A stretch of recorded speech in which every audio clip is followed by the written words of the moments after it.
तो एपिसोड की शुरुआत में सबसे पहले एंशिएंट बुक के बारे में बताया जाता है। कहा जाता है कि एंशिएंट डेविल किंग, जो कि सबसे ज्यादा स्ट्रॉन्गेस्ट था, उसके पास जितनी भी नॉलेज थी, जितने भी उसके पास मैजिकल ट्रिक्स थी, उसने सारी एक बुक के अंदर लिख दी। उस बुक के अंदर जितने भी सीक्रेट्स लिखे हुए हैं, अगर आप लोग उसको प्रैक्टिस कर लेते हो, यानी आप उसको सीख लेते हो, तो स्वर्ग और धरती लोग दोनों ही आपके हाथ में होंगे, दोनों पर आप राज कर सकते हैं। और आज के वक्त में ये बुक मैजिक एम्परर के हाथ में है। मैजिक एम्परर, जिसका नाम जू जी फैन है, बहुत अरसा तक किसी को इस बारे में नहीं पता चला कि बुक का एस्पर एम्परर किंग के पास है, लेकिन किसी ने उसकी इन्फॉर्मेशन को लीक कर दिया और अब सभी को पता चल चुका है कि उसके पास बुक ऑफ एस्पर है। इसलिए सभी लोग इससे वो बुक ऑफ एस्पर लेने के लिए आ रहे हैं। वहीं पर उसके पैलेस के बाहर का सीन दिखाते हैं, जहाँ पर बहुत सारे मार्शल आर्टिस्ट वहाँ पर आ रहे होते हैं ताकि उससे वो बुक छीन सके। मैजिक एम्परर अपनी चेयर पर बैठा होता है। उसका इकलौता स्टूडेंट, जिसे उसने खुद सिखाया है, वो भागता हुआ उसके पास आता है और कहता है, माय लॉर्ड, बहुत ही बुरी खबर है, हमारे माउंटेन ट्रूप सारे हार चुके हैं और उन्हें मार दिया गया है। मैजिक एम्परर के इकलौते स्टूडेंट का नाम जाओ चैंग होता है। जाओ चैंग कहता है, इवन के 7 एम्परर्स यहाँ पर आने वाले हैं, मुझे लगता है कि उन्हें भी आपकी ये बुक चाहिए। मैजिक एम्परर उससे कहता है, तुम्हें डरने की जरूरत नहीं है और ना ही पैनिक होने की, कि बुक का एस्पर मेरे हाथ में है। मेरी स्ट्रेंथ उन 7 एम्परर से बहुत ज्यादा है, लोग चाहकर भी मुझे हरा नहीं पाएंगे। मैजिक एम्परर उठकर खड़ा हो जाता है और कहता है, अब क्योंकि उन्होंने मेरे सारे सोल्जर्स को मार दिया है, चलो फिर चलकर उनसे मिलते हैं और देखते हैं वो कितने स्ट्रॉन्ग हैं। मैजिक एम्परर जैसे ही अपने महल से बाहर निकलता है तो बाहर पूरी आर्मीज खड़ी होती है। वो उसे कहती है, तुम्हारे पास जो बुक का एस्पर है उसे हमारे हवाले कर दो और हम लोग यहाँ से चले जाएंगे। मैजिक एम्परर हंसते हुए उनसे कहता है, तुम सब लोग तो मेरे सामने कीड़े मकोड़े हो, लेकिन फिर भी तुम सब लोग मुझसे फाइट करने के लिए यहाँ पर आ गए। और साथ ही मैजिक एम्परर माथे पर निशान चमकना शुरू हो जाता है।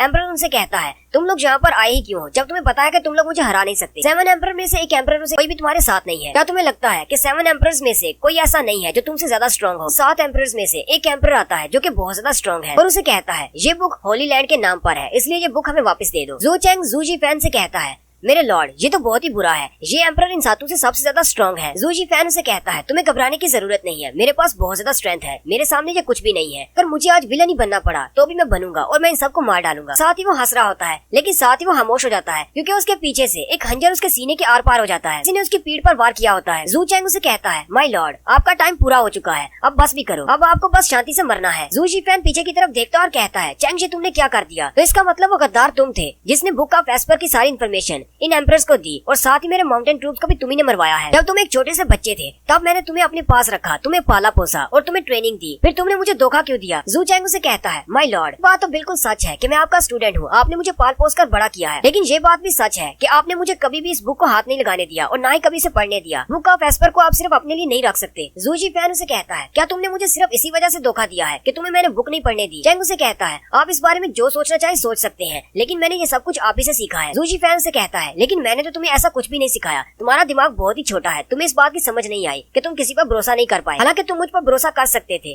तुम मेरे सक्सेसर बन सकते थे, ये बुक मैं तुम्हें देता। और साथ ही मैजिक एम्परर हंसना शुरू कर देता है और उन सब से कहता है, अब जबकि तुम सब लोग बुक ऑफ एस्पर के पीछे हो तो मैं अपनी बॉडी के साथ साथ बुक ऑफ एस्पर को भी डिस्ट्रॉय कर दूंगा ताकि कोई भी इसे हासिल न कर पाए। 7 एम्परर्स भी पीछे हट जाते हैं और कहते हैं, ये तो बहुत ही बुरी खबर है, ये अपने आप को सेल्फ डिस्ट्रक्ट करने वाला है। और साथ ही वो अपनी बॉडी को सेल्फ डिस्ट्रक्ट कर देता है। वहाँ पर एक जोरदार धमाका होता है और बुक भी उसके साथ ही डिस्ट्रॉय हो जाती है। लेकिन अगर हीरो ही मर जाएगा तो सीरीज आगे कैसे बढ़ेगी? उसी वक्त अर्थ पर दिखाते हैं कुछ लोग जमीन पर मरे पड़े होते हैं, जबकि उनके सेंटर में एक लड़का होता है और हमारे मैजिक एम्परर की आत्मा उड़ती हुई आती है और सीधी उस लड़के की बॉडी के अंदर चली जाती है और उसके माथे पर वो निशान बन जाता है जो कि मैजिक एम्परर के माथे पर था। यानी कि मैजिक एम्परर अब इसकी बॉडी में रीबॉर्न हो गया है। मैजिक एम्परर जल्दी से अपनी आंखें खोलता है और उठकर बैठ जाता है। कहता है, क्या अब ये मेरी नई बॉडी है? मैंने तो कभी सोचा भी नहीं था मुझे एक दूसरा जन्म मिलेगा, वो भी एक छोटे लड़के की बॉडी में। जू जी फैन जल्दी से उठकर खड़ा हो जाता है। उसी वक्त उसे साइड से आवाज आती है, वो उस तरफ देखता है तो वहाँ से कुछ वुल्व्स निकलते हैं और वो भागते हुए उस पर अटैक करने के लिए आगे बढ़ते हैं। लेकिन जी फैन उनकी तरफ देखता है और उन्हें घूर कर कहता है, दफा हो जाओ यहाँ से। और वो सारे वुल्व्स इतने ज्यादा डर जाते हैं कि वहाँ से वाकई में दफा हो जाते हैं। मैजिक एम्परर अब जिस लड़के की बॉडी में है उसका नाम जू फैन है। जू फैन चलता हुआ थोड़ा सा आगे जाता है तो एक दरख्त के साथ एक बंदा बैठा होता है जो कि जख्मी होता है। वो जू फैन से कहता है, जू फैन यहाँ पर आओ और मेरी हेल्प करो, मैं बहुत ज्यादा जख्मी हूँ। जू फैन उसकी तरफ देखता है और कहता है, मुझे लगता है कि मैं जिस लड़के की बॉडी में हूँ ये बंदा उसे जानता होगा,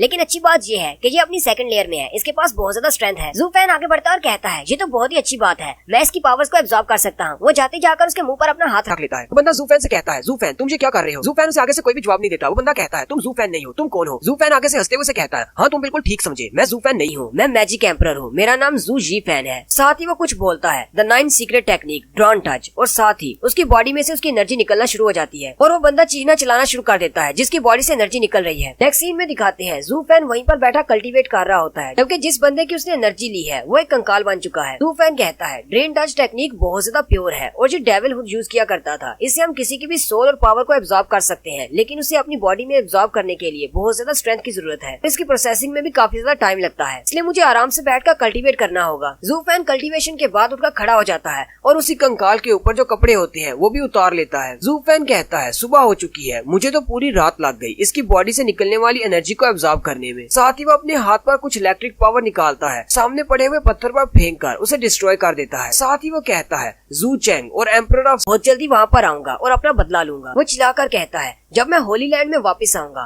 तुम सब लोगों को मरना होगा। जू फैन कहता है मैंने इस लड़के की बॉडी को कमल तौर पर रिपेयर कर दिया है, अब इसकी बॉडी 0 से 5th लेयर तक पहुंच चुकी है। साथ ही वो दरख्तों के ऊपर से छलांगे लगाता हुआ सामने की तरफ चला जाता है और कहता है मुझे लगता है कि इसकी बॉडी को कल्टीवेट करने में बहुत ज्यादा टाइम लगने वाला है, इसलिए होली लैंड में अभी तो नहीं जा सकता। दरख्तों के ऊपर से कूदता हुआ जा रहा होता है कि वहीं पर उसे नीचे कुछ लोग खड़े हुए दिखाई देते होते हैं, जबकि उनके साथ उनका गार्डियन भी होता है। लू फैमिली का गार्डियन दूसरी फैमिली से कहता है सन फैमिली के लोगों, तुम लोगों ने हमें धोखा दिया है, तुम लोग ट्रेटर्स हो। सामने वाली फैमिली के मास्टर का नाम सन गांजिया होता है। गांजिया उसे कहता है टोंगलिंग तुम्हें तो सियासत के बारे में बिल्कुल भी नहीं पता, इतने साल हो गए तुम्हें हमारे साथ काम करते हुए, क्या तुम अभी तक हमें समझ नहीं पाए कि हम लोग किस तरह काम करते हैं। लू फैमिली की लड़की उसे कहती है सन गांजिया ये स्पिरिचुअल टेक्निक हमारी है, ये जनरेशन से हमारी फैमिली में चलती आ रही है, ये वाली टेक्निक तुम्हें नहीं दे सकते, चाहे तुम हम सबको मारी क्यों न डालो, हम ये टेक्निक तुम्हें नहीं देंगे। वहीं उसका छोटा भाई भी होता है, वो कहता है सिस्टर मुझे रोकना मत, मैं इस ट्रेटर को अपने हाथों से मार डालूंगा। जू फैन उनकी तरफ देखता है और कहता है लू फैमिली वाले बहुत बड़ी मुश्किल में है, क्योंकि बैंडिट्स ने उन्हें दोनों तरफ से घेर रखा है, वो अपनी सीक्रेट टेक्निक उनको नहीं देंगे तो वो बैंडिट्स उनको मार डालेंगे। और साथ ही वो कहता है आखिर मैं लू फैमिली के बारे में इतना क्यों सोच रहा हूँ और अचानक मेरे दिल में इतना दर्द क्यों उठ रहा है, ये सारे फैमिली रिलेशनशिप मेरा इनसे क्या ताल्लुक है, चलो मैं यहाँ से निकलता हूँ। साथ ही वो जंप करते हुए वापस की तरफ चल पड़ता है, लेकिन रास्ते में ही वो फिर से अपने दिल पे हाथ रखता है और रुक जाता है। मैजिक एम्परर चिल्लाते हुए कहता है आखिर मेरे साथ हो क्या रहा है, मेरा दिल इतनी तेजी से क्यों धड़क रहा है,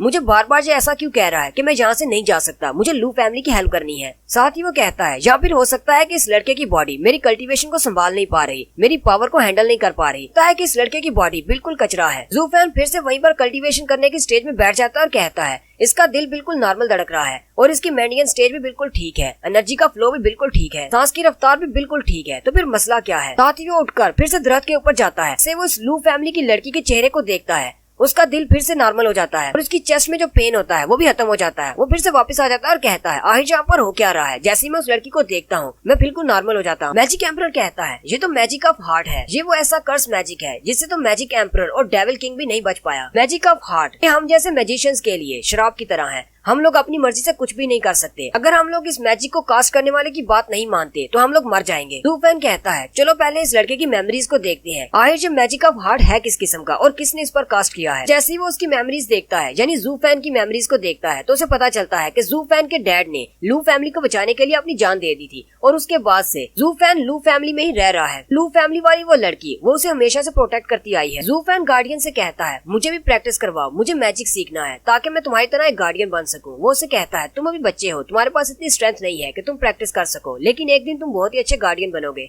जू फैन कहता है हाँ मुझे गार्डियन बनना है, बहुत ज्यादा मेहनत करूंगा और एक दिन स्ट्रॉन्ग बनूंगा ताकि मैं लू फैमिली को प्रोटेक्ट कर सकूं। मैजिक एम्परर जू फैन की जो लास्ट मेमोरी देखता है उसमें उन पर बैंडिट्स अटैक करते हैं, यानी कि लू फैमिली पर अटैक करते हैं और लू फैमिली में उनके पेरेंट्स को मार देते हैं। मिस और उनका छोटा भाई बचता है, जबकि जू फैन बहुत ज्यादा जख्मी हो जाता है। लू फैमिली की मिस उसके पास बैठी होती है और उसे कहती है मैं तुम्हें छोड़कर नहीं जाऊंगी। वो कहता है नहीं आपको यहाँ से जाना होगा, मेरे बचने का कोई चांस नहीं। साथ ही उसके जाने के बाद जू फैन कहता है मुझे अपने आप से बहुत ज्यादा नफरत है, मैं बहुत ज्यादा वीक हूँ, मैं किसी को भी प्रोटेक्ट नहीं कर सकता, मेरे पास भी स्ट्रॉन्गर बॉडी होती। इसके बाद हमारी स्टोरी प्रेजेंट में आ जाती है। मैजिक एम्परर उठकर खड़ा हो जाता है और कहता है लगता है कि जू फैन ने लू फैमिली को बचाने का वादा किया हुआ था, उसका इरादा बहुत ज्यादा पुख्ता था। मिस जियाक और उसके छोटे भाई को प्रोटेक्ट करना चाहता है, अगर वो उन दोनों को प्रोटेक्ट नहीं करता तो उसकी बॉडी में ये मैजिक ऑफ हार्ट फिर से एक्टिवेट हो जाएगा। मैजिक एम्परर कहता है ये मुझे किस तरह की बॉडी मिल गई है, मैं एक मैजिक एम्परर हूँ, क्या मुझे सारी जिंदगी किसी और का गुलाम बनकर रहना होगा। मुझे इस मैजिक ऑफ हार्ट के श्राप को तोड़ने का कोई तरीका ढूंढना होगा। किसी की गुलामी करने से तो अच्छा था कि मैं किसी की जान ले लेता, कभी एक मैजिक एम्परर हुआ करता था और अब इस बॉडी में आकर मुझे किसी की गुलामी करनी होगी। और साथ